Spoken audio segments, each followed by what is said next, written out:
Retire అయినాక ఇంట్లో కూకొని మన్మల్లు మన్మరాన్లను ఆడిచుడో రామకోటి రాసుడో లేదంటే తీర్థయాత్రల కోడో వేస్తుంటారు. అది ఇంట్లో కొడుకులు కోడన్లు మంచిగా అరుచుకునేటోళ్ళు అయితే ఒకవేళ తిండి పెడతానికి ముక్కురిస్తున్నారనుకో సప్పుడేక ఇంత పెడితే తిని సప్పుడేక మలుచుకుంటారు. ఇంత తిండి పెట్టాలని ఉత్తములు సుతున్నారు లో బొచ్చడు అర్థాలు చూసినాం. కానీ గీళ్ళ గసొంటి తిప్పలేం రావు, వచ్చినా అస్సలు ఊకోరు. ఓష్ని పెద్ద మనుషులతో ఎవలుల్లా గింతగొట్టు పని చేపిస్తుర్రు అని గరమయ్యేరు. పని కాదు ఎక్సర్సైజ్లు చేస్తుర్రు. ఇక వీళ్ళేమో ముద్దుగా క్యారం బోర్డు ఆడుతుంటే వీళ్ళు సైక్లింగ్ చేస్తుర్రు. ఇది అయినాక జరసేపు బుడ్డ బుడ్డ ఎక్సర్సైజులు, అటెనక యోగా, నడిమిట్ల షాయ్ బ్రేక్. పేపర్ చదివేటోళ్ళు పేపర్ చదువుతుర్రు, ఆడుకునేటోళ్ళు ఆడుకుంటుర్రు. అందరు సుత 60 ఏండ్ల మీదున్నోళ్లే.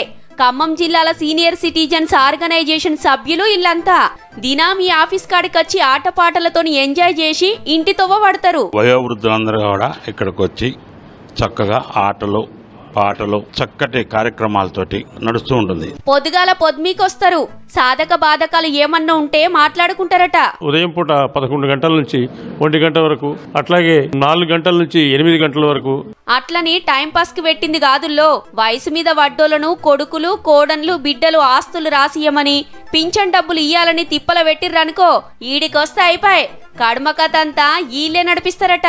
వృద్ధులను హింసించిన, వృద్ధులను నిరాశ్రయం చేసిన వాళ్ళను ఈ కార్యం నుంచే వాళ్ళ కౌన్సిలింగ్ నిర్వహించి 10 ఏళ్ల కిందట ఈసారి చాలు చేసిండట. పేరు చంద్రమోహన్. పెద్ద మనుషులు వయసు అయిపోయినాక ప్రశాంతంగా ఉండాలి గాని గీ టెన్షన్ లేదని గీ ఉపాయం చేస్తే అప్పటి కలెక్టర్ సారు గీ అర్రిచ్చిండట. ఇక ఇంట్లో సభ్యత్వం తీసుకోవాలంటే లైఫ్ టైం కు 1000 రూపాయలు, ఏడాదికి 100 రూపాయలు కట్టాలి. ఇప్పటికే 7500 మంది సభ్యులుంటే ఒక్క ఖమ్మంలోనే 3500 మంది ఉన్నారంటే చూడురిగా ఎంత రువడి చూపిస్తుర్రో. కానీ మంచి ఇకమతి కదా.